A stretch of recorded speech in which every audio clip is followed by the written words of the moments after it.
उच्चतर माध्यमिक विद्यालय डभरा के ऑनलाइन क्लास में कक्षा 11वीं के समस्त छात्र छात्राओं का स्वागत है। आज इस वीडियो में हम कक्षा 11वीं के हिंदी विषय का पाठ 1.1 नमक का दरोगा कहानी पाठ का अध्ययन शेष भाग का अध्ययन करेंगे।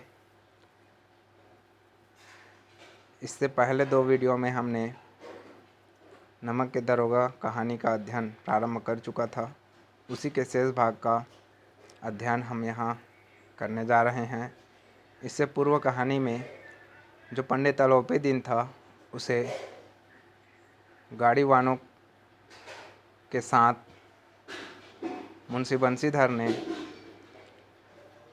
नमक के कालाबाजारी या नमक की चोरी के आरोप में गिरफ्तार कर लिया था। उसी के आगे की यह कहानी है। दुनिया सोती थी पर दुनिया की जीभ जागती थी। सवेरे देखिए तो बालक वृद्ध सब के मुँह से यही बात सुनाई देती थी। जिसे देखिए वही पंडित जी के इस व्यापार पर टीका टिप्पणी कर रहा था। निंदा की बौछारें हो रही थीं, मानो संसार से अब पापी का पाप कट गया। पानी को दूध से के नाम से बेचने वाला ग्वाला, कल्पित रोज नामचे भरने वाले अधिकारी वर्ग, रेल में बिना टिकट सफ़र करने वाले बाबू लोग, जाली दस्तावेज बनाने वाले सेठ और साहूकार, यह सब के सब देवताओं की भांति गर्दनें चला रहे थे। जब दूसरे दिन पंडित अलोपी दिन अभियुक्त होकर कांस्टेबलों के साथ हाथों में हथकड़ियाँ, हृदय में ग्लानि और क्षोभ भरे लज्जा से गर्दन झुकाए अदालत की तरफ चले तो सारे शहर में हलचल मच गई। मेलों में कदाचित आंखें इतनी व्याग्र न होती होंगी। भीड़ के मारे छत और दीवार में कोई भेद न रहा। किंतु अदालत में पहुंचने की देर थी। पंडित अलोपी दिन इस अगाध वन के सिंह थे। अधिकारी वर्ग उनके भक्त, अमले उनके सेवक, वकील मुख्तार उनके आज्ञा पालक और अर्दली, चपरासी और तथा चौकीदार तो उनके बिना माल के गुलाम थे। तो जो पंडित अलोपी दिन थे उसे मुंशी बंसीधर ने, जो नमक के दरोगा के पद पर कार्य कर रहे थे, उन्होंने क्या कर लिया, गिरफ्तार कर लिया, क्योंकि वो रात्रि के समय यमुना के पार गाड़ियों में भरकर नमक ले जा रहे थे। तो यहाँ पे लेखक ने ऐसा वर्णन किया है, दुनिया सोती थी, मतलब भले रात्रि को सब सो रहे थे पर दुनिया की जीभ जागती थी। लेकिन जैसे ही सुबह हुआ है ना, लोगों के बीच यह चर्चा का विषय हो गया। सवेरे देखिए तो बालक से वृद्ध, मतलब छोटे बच्चे है ना, जो नौजवान लोग थे, वृद्ध भी, सबके मुंह से यही बात सुनाई देती थी। मतलब अलोपी दिन के गिरफ्तारी की चर्चा चारों तरफ छाई हुई थी। जिसे देखिए सभी पंडित जी के इस व्यवहार पर टीका टिप्पणी कर रहा था। और इस तरह रात्रि के समय नमक, चोरी छिपे नमक ले जाने का जो व्यापार था उसके बारे में सभी पंडित जी को भला बुरा या उनकी सभी निंदा कर रहे थे। निंदा की बौछारें हो रही थी, कहने का मतलब उन पे बहुत ज़्यादा लोगों के द्वारा आरोप प्रत्यारोप लगाए जा रहे थे। मानव संसार से अब पापी का पाप कट गया, मतलब संसार के सभी पापी खत्म हो गए, या संसार में कोई अकेला पापी था वो अभी खत्म हो गया, ऐसा व्यवहार लोगों के द्वारा किया जा रहा था। पानी को दूध के नाम से बेचने वाला ग्वाला, कल्पित रोजा नामचे भरने वाले अधिकारी वर्ग, रेल में बिना टिकट सफ़र करने वाले बाबू लोग, और आलोपी दिन की गिरफ्तारी को सुनकर आलोपी दिन की गिरफ्तारी की बातों को सुनकर जो सुबह सुबह दूध में पानी मिलाकर बेचने वाला जो ग्वाला, जो खुद गलत काम करता था, कल्पित रोज नामचे भरने वाले अधिकारी, जो कल्पित कहने का मतलब कभी अपनी ड्यूटी पे नहीं जा रहे थे फिर भी उसको ड्यूटी पे आया हूँ ऐसा, है ना, या अपनी उपस्थिति को भी उपस्थिति दर्शाने वाले जो अधिकारी हैं, रेल में बिना टिकट बिना पैसा दिए सफ़र करने वाले जो भी लोग थे, है ना, या जो बाबू लोग थे जो रोज़ अपना दफ्तर बिना टिकट के, है ना, सरकार को चूना लगाते हुए बिना टिकट के यात्रा करते थे, जाली दस्तावेज बनाने वाले जो सेठ साहूकार थे, सभी के मुंह से आलोपी दिन की बुराई ही किया जा रहा था। ये सब के सब देवताओं की भांति गर्दन चला रहे थे। कहने का मतलब खुद को जैसे सच्चे हों या सभी पाक साफ हों, है ना, इनमें कोई बुराई नहीं है, ये कभी झूठ नहीं बोलते या कोई गलत काम नहीं करते, ऐसा व्यवहार करते हुए सभी आलोपी दिन की बुराई ही कर रहे थे। जब दूसरे दिन पंडित आलोपी दिन अभियुक्त होकर कांस्टेबलों के साथ हाथों में हथकड़ियाँ, हृदय में ग्लानि और क्षोभ भरे लज्जा से गर्दन झुकाए अदालत की तरफ चले।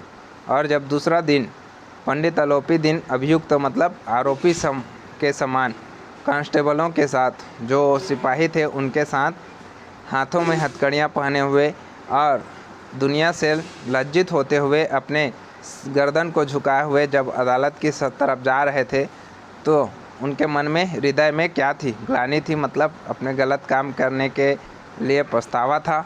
और क्षोभ भरे थे, कहने का मतलब उनके मन में दुख भरा हुआ था। लज्जा से वो उनका गर्दन जो है नीचा झुका हुआ था। तो सारे शहर में, है ना, तब पंडित आलोपी दिन को गिरफ्तार देखने के लिए पूरा शहर उमड़ पड़ा था। मेलों में कदाचित आंखें इतनी व्याग्र न होती होंगी, और जैसे कोई मेला लगा हुआ हो ऐसा दृश्य वहां उपस्थित था। सभी लोग पंडित आलोपी दिन को देखने के लिए तरस रहे थे।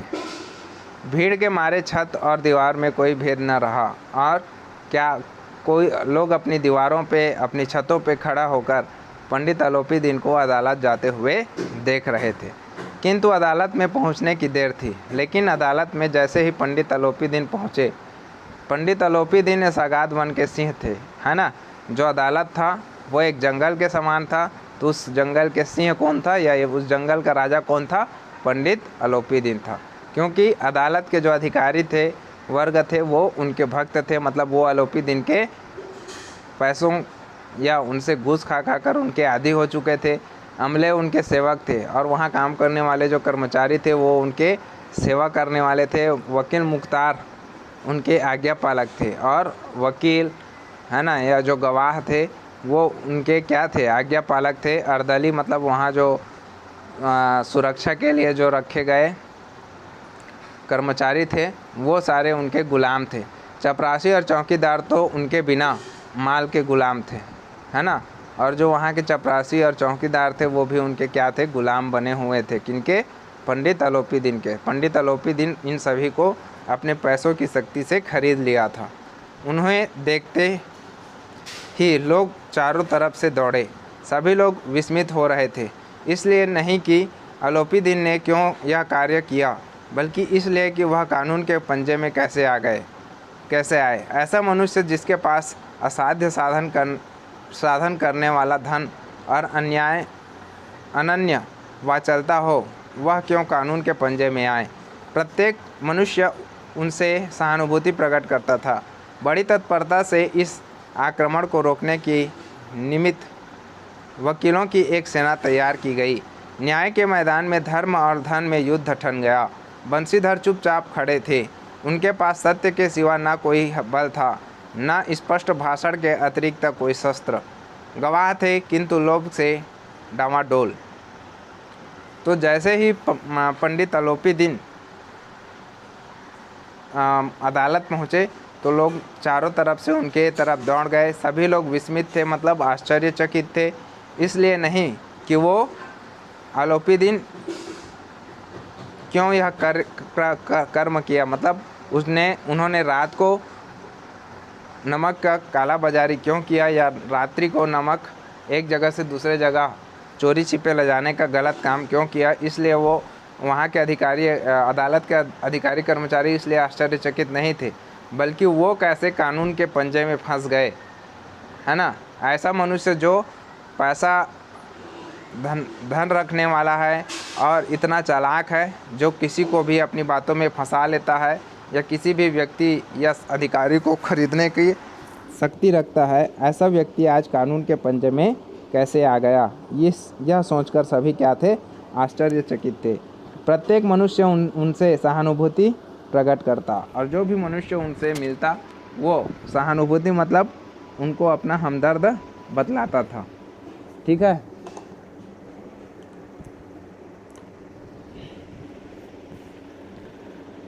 फिर बड़ी तत्परता से मतलब बहुत ही तेज़ी से या जल्दी जल्दी इस आक्रमण को रोकने के निमित्त, है ना, जो आरोपी दिन थे उन्हें बचाने के लिए वकीलों की एक सेना तैयार हो गई।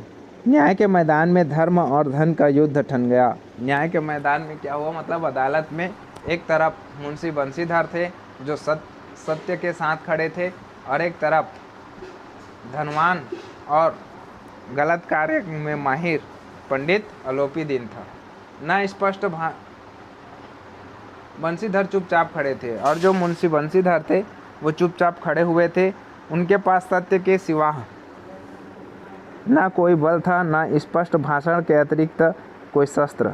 और मुंशीधर के पास सिर्फ जो घटना घटी थी, पंडित आलोपी दिन ने जो गलत कार्य किया था, उस गलत कार्य को बतलाने के अलावा उनके पास और कोई शस्त्र नहीं थे। गवाह थे, उनके पास गवाह थे, लेकिन उनके खुद के जो कर्मचारी या जो कांस्टेबल या जो उनके और पुलिस अधिकारी थे, है ना, वो सभी क्या थे, लोभ के से डामाडोल थे। कहने का मतलब वो लोभी थे, और वो पंडित आलोपी दिन की बातों में आ जाते या उनसे पैसा लेकर गलत बयान देने के लिए तैयार थे। यहाँ तक कि मुंशी जी को न्याय भी अपनी ओर से कुछ खींचा हुआ दिख पड़ता था।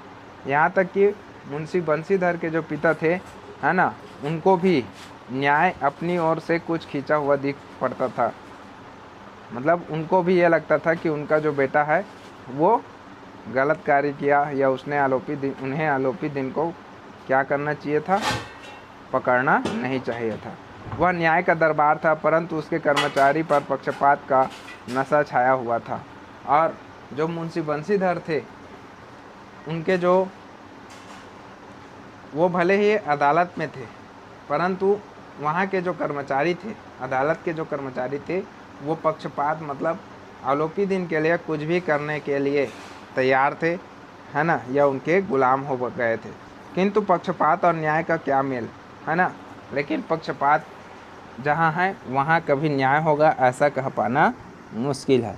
जहाँ पक्षपात हो वहाँ न्याय की कल्पना भी नहीं की जा सकती। मुकदमा शीघ्र ही समाप्त हो गया। और यहाँ पक्षपात था, कहने का मतलब जो वकील थे वो भी उनसे मिले हुए थे, गवाह देने वाले लोग भी उनसे मिले हुए थे। इसलिए मुंशी बंशीधर को अपनी बातों को सत्य साबित करने में सफलता हासिल नहीं हुई। मुकदमा शीघ्र ही समाप्त हो गया, और मुंशी बंशीधर ने जो कार्यवाही रेत के कालाबाजारी के प्रति आलोपी दिन के ऊपर जो कार्यवाही किया था वो समाप्त हो गया।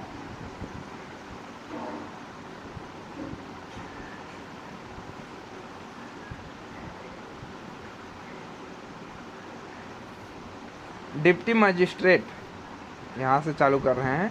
डिप्टी मजिस्ट्रेट ने अपनी तजवीज़ में लिखा, पंडित आलोपी दिन के विरुद्ध किए गए प्रमाण निर्मूल और भ्रमात्मक है। वह एक बड़े भारी आदमी है। यह बात कल्पना के बाहर है कि उन्होंने थोड़े लाभ के लिए ऐसा दुस्साहस किया हो। यद्यपि नमक के दरोगा मुंशी बंशीधर का अधिक दोष नहीं है, लेकिन यह बड़े खेद की बात है कि उसकी उद्दंडता और विचारहीनता के कारण एक भले मानुष को कष्ट झेलना पड़ा। हम प्रसन्न हैं कि वह अपने काम से सजग और सचेत रहता है, किंतु नमक के मुकदमे की बड़ी हुई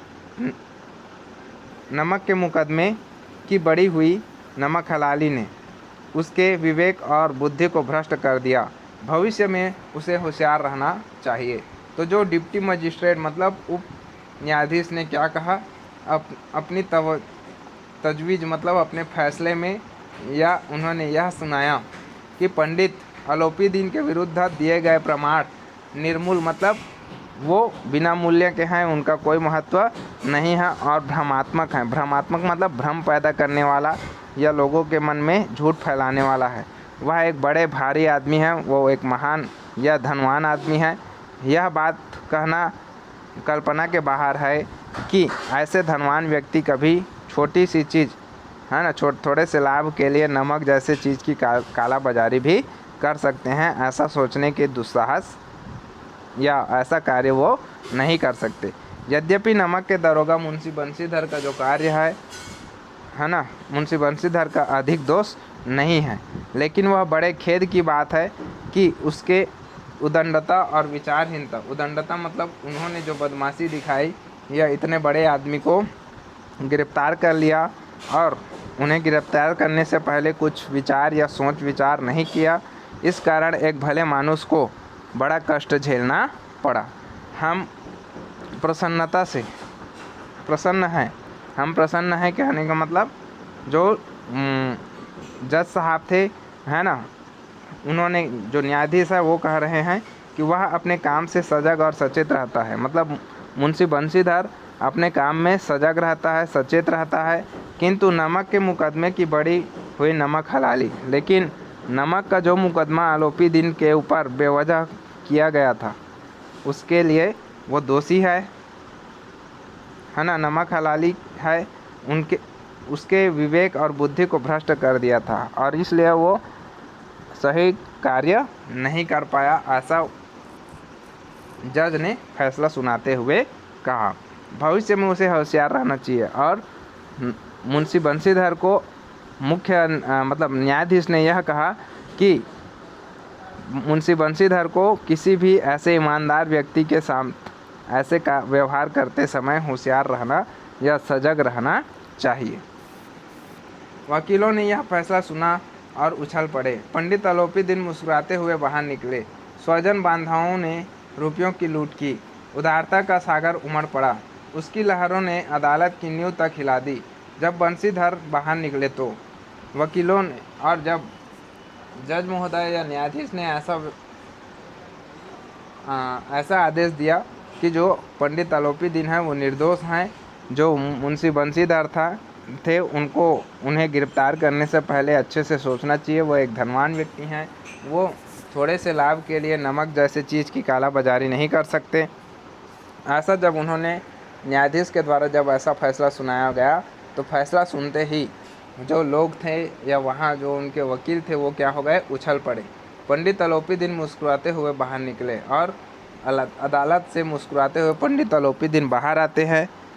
स्वजन बंधुओं तो उनके जो चाहने वाले थे या उनके परिवार के जो लोग थे उन्होंने रुपयों की लूट की, लोगों में पैसे बांटे। उदारता का सागर उमड़ पड़ा और वो लोगों को खुश करने के लिए लोगों को उदारतापूर्वक मतलब दिल खोल कर वो लोगों को बधाई एवं पैसे देने लगे। उसकी लहरों ने अदालत की नींव तक हिला दी और लोगों की जो खुशी थी, है ना, या जो लोग पंडित आलोपी दिन के गुलाम थे या उनके जो चाहने वाले थे वो लोग बहुत ही खुश थे और इतने खुश थे कि उन्होंने अदालत की नींव हिला दी। मतलब अदालत में ही खुशियां मनाना चालू कर दिया। जब बंशीधर बाहर निकले तो और जब बंशीधर क्या थे बाहर निकले तो चारों ओर से जब बंशीधर बाहर निकले तो चारों ओर से उनके ऊपर व्यंग बाणों की वर्षा होने लगी। तो वहाँ जो खड़े हुए पंडित आलोपी दिन के जो चाटुकार लोग थे या उनको अच्छा कहने वाले जो लोग थे, उनकी बड़ाई करने वाले जो लोग थे, वो उल्टा आलोपी दिन मुंशी बंशीधर के ऊपर आलोपी दिन को गिरफ्तार करने के लिए के कारण व्यंग कसने लगे, है ना, उन्हें बुरा भला कहने लगे। चपरासियों ने झुक झुक कर सलाम किए और जो चपरासी थे, है ना, वो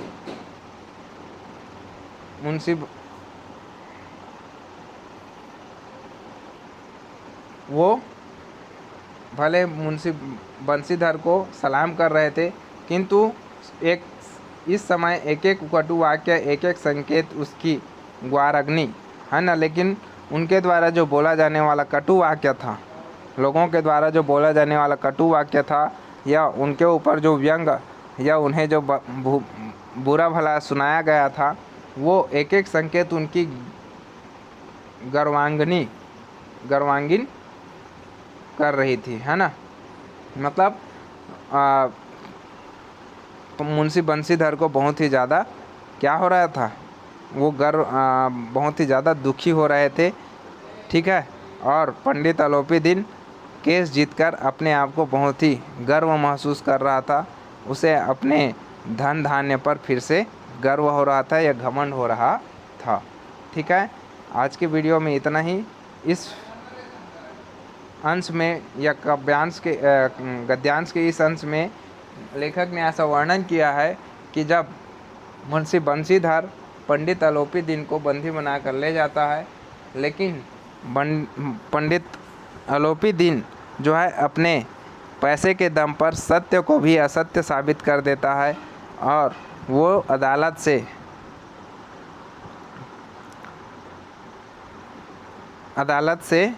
क्या करता है, छूट जाता है ना।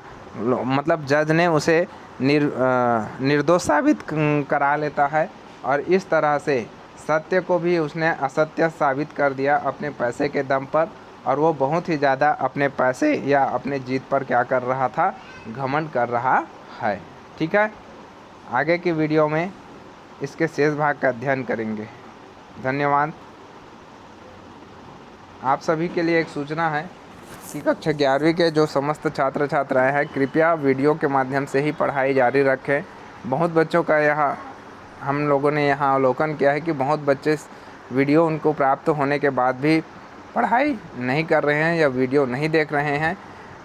आगे आप खुद समझदार हैं, आप लोगों को अपने पढ़ाई इस वीडियो के माध्यम से, जब तक स्कूल नहीं खुल रहा है, यह माध्यम ही आपके शिक्षा के लिए अच्छा है। आप सभी से निवेदन है कि आप सभी वीडियो के माध्यम से अपने घर में रहकर पढ़ाई करते रहें। धन्यवाद।